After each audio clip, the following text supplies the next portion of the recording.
Welcome to Modern Aikidoist Podcast. Please help by liking, subscribing, and sharing this podcast if you're watching this on YouTube or BitChute. These are all free and help out a great deal. Word of mouth is how shows like this reach more people who are interested.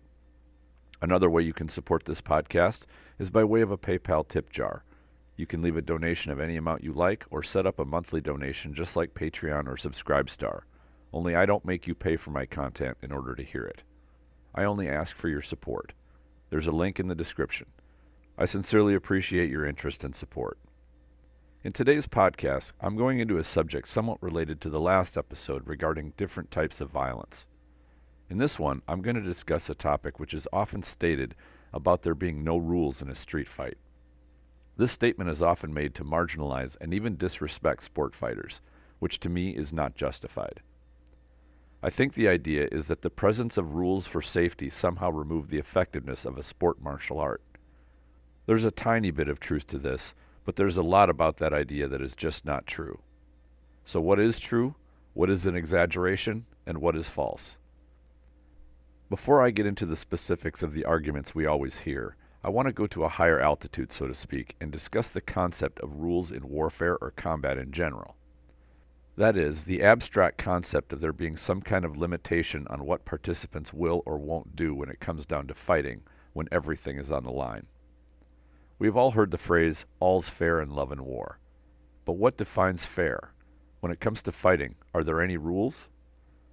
I suggest that there are, and they are not officially codified anywhere, but we have a basic understanding of them. Something profound happens when these rules are violated, but I'll get into that in a little bit. The first thing we need to discuss is that there are different types of fighting, even within the realm of fighting for real when the stakes are high. The cause of the fight is a crucial element to what the fight will and won't entail. You could say that the rules of a fight are influenced by the cause of the conflict itself. That sounds a little vague, so let me provide a couple of examples to describe it better. Let's take one fight. A young man is out with his girlfriend at a party and another young man makes advances on her. The boyfriend views these advances as a threat. He gets angry and tells the man to back off. Let's say that the flirt decides that he doesn't want to back off, either out of arrogance or intoxication, so he stands up to the boyfriend. Perhaps he tries to display he is more manly in an attempt to impress the woman. This sort of stuff happens all the time. The hostilities escalate into a fight. Neither really want to kill the other person. They just want to show that they are courageous enough to engage in a fight and that they are not cowards. The flirt just wants to prove he's a tough guy, probably because he has low self-esteem from being alone in front of a crowd of people. The boyfriend doesn't want to look weak by letting another man poach his girlfriend in front of everybody. This is a kind of social violence and is not uncommon. What are the rules in this fight? Usually the goal is to get the other guy to quit. These fights tend to be more big displays and usually very little injury is sustained. Black eyes, split lips, and minor cuts are typical, and sometimes even these don't happen. It's more of a tussle than a full beatdown. The reason fights like these are not serious is that the stakes are pretty low. Fights over social standing can feel intense, but they are not where weapons emerge and people end up bitten, with eyes gouged out, or dead, usually. Then there is the high-intensity fight, where lives are on the line. These are comparatively rare, and when they happen, it's a whole different level of threat. This is where it's clear that serious injury or worse is a likely outcome. It is fights like these where all the stops come out. The first rule, if you want to use that term, of a fight is giving your opponent the chance to defend himself. Most social violence, like the boyfriend-girlfriend scenario, starts with direct confrontation. It's not an ambush. The flirt is notified of his error and told to back off. This is kind of a rule. The boyfriend doesn't return from the men's room to see the flirt hitting on his girlfriend and approaches from behind to cut his throat. Why not? You could say that that's against the rules, but what rules exactly? It's just how things tend to be in most civilized society. The situation doesn't warrant the use of deadly force. I'm not talking about the concern over being charged with murder, although that is a factor. Our basic human programming doesn't include such irrational responses, at least with fairly normal human beings. Psychopaths are a different matter entirely. Fortunately, there are relatively few of them around, and the ones which are that out of control are usually removed from society very swiftly. The rule for the confrontation is to give notice and tell the flirt to get lost. If the situation escalates and the fight ensues, it really goes only as far as obtaining a surrender or submission. Causing serious damage is uncalled for. I'd say you could call that a rule. So how is that rule enforced? The idea that if you unleash your inner monster in such a situation, your girlfriend might not be your girlfriend anymore, and those who watch you turn into a beast will likely want to have nothing to do with you anymore. The incident would likely become quite the gossip, and your reputation may be ruined, even if you felt you were in the right. This is natural, and these are an ingrained set of rules to human society. They have nothing to do with legislation or what is legal. There are fights where there are few rules. The best example might be a prison fight. The social structure in the prison system is quite different than normal society, but there still is a structure there. When fights happen in the hardcore prison population, the stakes are usually much higher. There's a lot to this, and I'm not going to go into the intricate details of the social structure in the prison system, but suffice to say that prison attacks and fights are far more serious than young men fighting over a girl at a party. As the stakes in a fight increase, one of the first rules which gets ignored is giving notification that a fight is coming. Instead, you ambush the target when he doesn't see you coming. A successful attack is almost guaranteed. Ambushes like this are seen as cowardly, and those who do them as vicious and ruthless. There's a great deal to this aspect which is woven into human behavior. When nations go to war, there's a declaration of war. Why? Why not just surprise attack a nation that you have hostility towards? Of course, this happened in history, although it is considered poor form.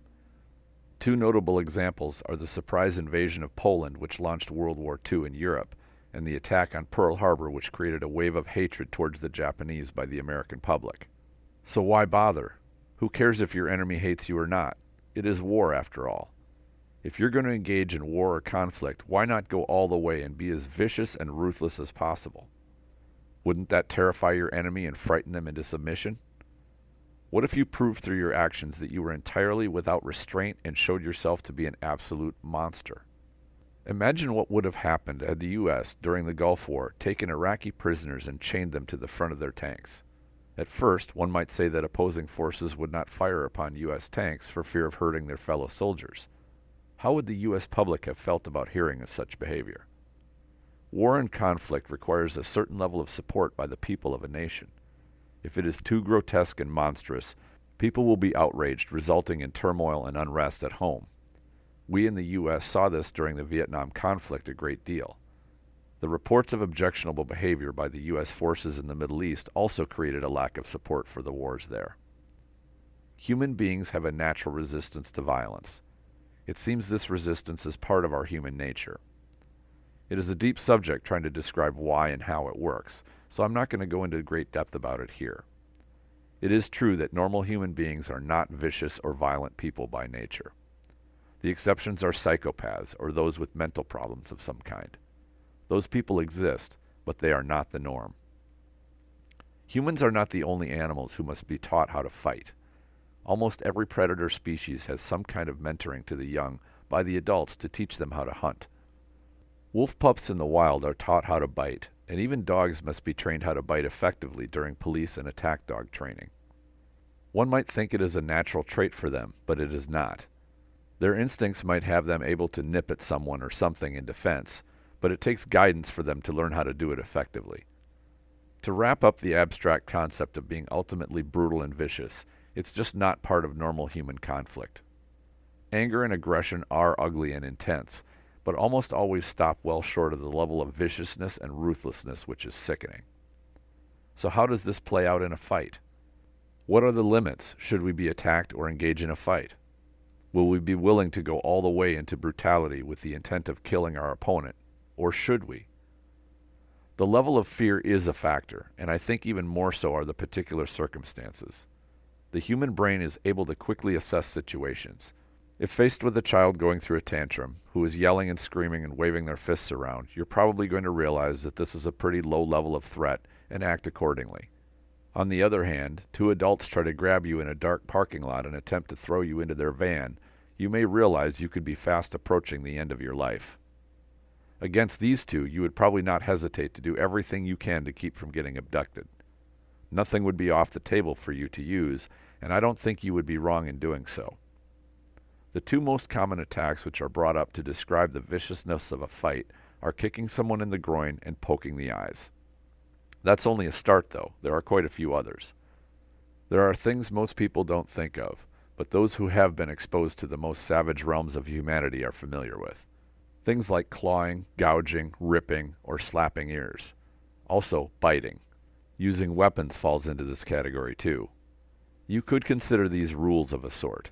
If you get into an argument with someone and a scuffle ensues, the rules, as it were, kind of dictate that neither of you are going to be poking each other's eyes, kicking in the groin, or pulling out a weapon. That's just going too far. Where things separate from our normal understanding of rules is that there's no one there to enforce them. If within that scuffle your opponent breaks the rules and pulls out a knife, the fight changes tone entirely. There is no longer a low level of fight. You are in a fight for your life. It's like a switch gets turned on, and the stops get pulled out. Imagine you get into a scuffle with someone who is angry, and it really doesn't matter how it started. There are heated words, and you somehow both end up on the ground wrestling around. You realize that your attacker isn't trying to strike you or hurt you, but you are definitely in a physical conflict.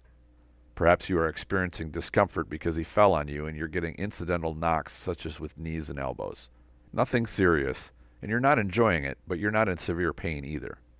As you continue to grapple around, neither of you are getting much of an advantage. Your attacker is getting upset that he isn't prevailing, and because he's really angry and wants to, he decides to up the ante.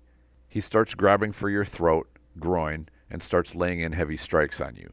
You realize something changed. The level of danger just increased. Really, the rules changed. You realize that the situation is more serious than you perceived before. As such, you have to change your tactics and mindset. If you don't, you might get overwhelmed and even hurt. There are still limitations of how far you're willing to go, and these could be considered rules. Maybe you have a knife on you and you don't feel it's quite to the point of needing to take his life. Then, something else happens. Now he pulls out all the stops and goes to gouge your eyes and starts trying to bite you. Maybe he pulls out a weapon. You realize that this is the ultimate fight and you are tangling with a wild animal. This is where any rules disappear. Your instincts for survival will kick in, or they should. You will do anything and everything to escape or neutralize the threat against you because your life is on the line. Imagine being underwater and the fear of drowning kicks in. You will fight with everything you have to get to the surface and get air. Obviously, you won't fight like that if you don't have to. Fights are not all equal in intensity, and for lower-level violent encounters, there are certain inherent limits on our behavior. These can change in an instant as the circumstances change. In the end, there are not necessarily rules in a fight as we think about them from the standpoint of sport fighting. There are rules of sorts which are at play even in real-world violence. The one last thing I want to mention is in regards of being dismissive of sport fighters for their training, not including practice of techniques which are illegal. This criticism is sometimes implied or even outright stated by traditional martial artists as they try to imply that their training is superior because it's not limited only to sport-legal techniques. There is a sliver of validity to this claim, but nowhere near enough to justify the arrogance behind it. The part that is true would be best described by a boxer who has no experience in wrestling and being taken down by a wrestler. The boxer is completely out of his element, and without experience in grappling, he will likely be overcome. That is, provided the wrestler successfully gets past the boxer's potent offense. I think that's where the validity of the original claim of training for illegal techniques end. In reality, a vast majority of traditional martial artists do not train with anywhere near the same intensity that sport fighters do. You cannot compare a boxer not knowing wrestling to justify the idea that a boxer could not use an eye poke, for example. The boxer trains all the mechanics necessary to deliver a lightning-fast eye poke. That includes the movement and coordination to deliver it in a very effective way. Would a boxer need to practice eye pokes in particular to deliver a good one? Not really. It would help a little bit, but all the work he did on his footwork, movement, and reading an opponent's movement would make landing that eye poke really easy for him. The same thing holds true for kicking the groin. Any athlete from just about any sport you care to mention would have no problem delivering a solid groin kick. They may not be able to read an opponent with tremendous accuracy, but this attack is not sophisticated and can be delivered quite easily. The same would hold true for almost all of the attacks and techniques which are illegal in competition. A sport fighter is well equipped to do almost all of them, even though he doesn't practice them. If he is involved in a high-intensity fight without rules, I would bet that the self-imposed limitations of techniques would disappear and he would have little or no problem executing them. The idea that training under a set of rules is a severe limiter in a fight with no rules is just not valid enough to be argued as it is. There are few instances which warrant it, but for the most part, it's a poor argument. What do you think? Please share your ideas in the comments if you're watching this on YouTube, or go to the Facebook group Aikido the Martial Side and post a comment. The Spirit Aikido Online program is now live. Subscribers get access to video training and mentoring to techniques and training methods that I've adopted from other martial arts to make my Aikido more practical. There's a link in the description section. I invite you to check it out. I always enjoy hearing from listeners of the show, whether through comments or questions. Thank you all for sharing your interest. Enjoy your training.